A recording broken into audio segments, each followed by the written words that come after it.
Jai Hind, I'm Dr. Gunjan Agarwal. Now the topic is Neoclassical Age or Augustan Age, 1660 to 1798. The Neoclassical period, the Age of Reason, Enlightenment. After the Renaissance, a period of exploration and expansiveness, came a reaction in the direction of order and restraint. The period is called Neoclassical because its writers looked back to the ideals and art forms of classical times, emphasizing even more than their Renaissance predecessors the classical ideals of order and rational control. The classical ideals of order and moderation which inspired this period, its realistically limited aspirations, and its emphasis on the common sense of society rather than individual imagination, could all be characterized as rational, and indeed it is often known as the Age of Reason. From the head, not the heart. The Age of Enlightenment has been crucial for developments and advances in human rights, education, and modern democracy. One of the principal objectives of the Age of Enlightenment was to rebel against the authorities. The philosophers and artists insisted that the individuals use reason and logic instead of accepting what the monarchy or king, law, and the church presented as truth. The neoclassic poetry differs from that of the Elizabethan age, the climax of Renaissance, in three ways. First, it is more formal with its demand to follow exact rules. Second, it is more artificial, polished, straightforward, dull, and lacks the creative liveliness of the Elizabethans. Third, the chief poetic form is heroic couplet, which replaced the variety of forms in the Elizabethan age. The neoclassical period, 1660 to 1798, it can be divided into three parts. The first is 1660 to 1700, the Restoration period or the Age of Dryden. Second is 1700 to 1745. It is called the Augustan Age or the Age of Pope. Third one is 1745 to 1798, the Age of Sensibility or the Age of Johnson. The Restoration, the Age of Dryden, 1660 to 1700. This period takes its time from the restoration of the monarchy, Charles II, to the English throne and triumph of reason and tolerance over religious and political passion. Writing should be well structured, emotions should be controlled, and emphasize qualities like wit. This is in sharp contrast to the high seriousness and sobriety of the earlier Puritan regime. The theatres came back to vigorous life after the revocation of the ban placed on them by the Puritans, and new dramatists therefore appeared. John Dryden, poet and dramatist. Dryden identified himself with official opinion and regards himself as the chronicler of the age. The tragic drama of this period was made up of heroic plays or heroic drama.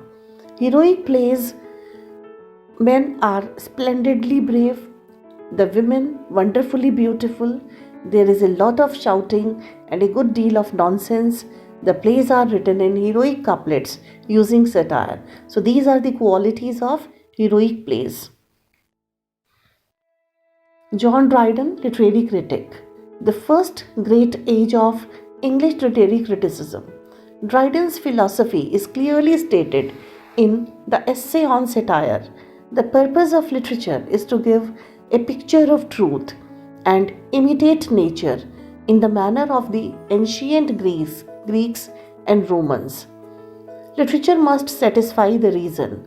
Blank verse suggests disorder, so he insists on rhyme. Dryden's prose is logical, he is never carried away by the sound of words or the lure of a metaphor or simile. The Restoration, philosophy. John Locke had many views on government, especially the importance of the contract, religion. John Bunyan. He knew the Bible very well, and his style is based on it, as well as his imagery. The Pilgrim's Progress is about Christian traveling to the eternal city. It is an allegorical story popular for its narrative skill and humor. The Augustan age 1700 to 1745. This period takes its name from the original Roman Augustan age, 27 BC to 14 AD, which the leading writers of this period greatly admired its figures. The new Augustans drew parallels between the two ages and deliberately imitated their literary forms and subjects, their emphasis on social concerns, and their ideals of moderation, decorum, and urbanity. Poets of Neoclassical age, and the most important is Alexander Pope. He is a Neoclassical poet. He was born in a Catholic family, suffered from prejudices, self-taught. He did nothing but read and write. Suffered from ill health, tuberculosis, asthma, and headaches. Humbugged and deformed. The Augustan age, age of Pope, 1700 to 1745. Alexander Pope is the greatest poet of this period. He followed Dryden by using the couplet in verse. When he was young, he wrote his essay on criticism, which contains sayings often remembered today. A little learning is a dangerous thing. True ease in writing comes from art, not chance, as those move easiest who have learned to dance. So these are the examples. Pope's delightful poem, The Rape of the Lock, The Stealing of the Hair, takes a light subject and treats it as important. He also translated the Iliad and Odyssey of Homer. His other famous essays on man shows his perfection of the heroic couplet. Hope springs eternal in the human breast. Man never is, but always to be blessed. Jonathan Swift, 1667 to 1745. The greatest prose writer of the whole century is Jonathan Swift. He was a great humorist and a bitter satirist. Swift's most famous satire, Gulliver's Travels, is in 4 books. Joseph Addison. He is an English essayist, poet, and dramatist who, with Richard Steele, was a leading contributor and guiding spirit of the periodicals The Tatler and The Spectator. His writing skills led to his holding important posts in government while the Whigs were in power. The European tour enabled Addison not only to become acquainted with English diplomats abroad, but also to meet contemporary European men of letters. Next is Richard Steele. He is an Irish writer, soldier, and politician.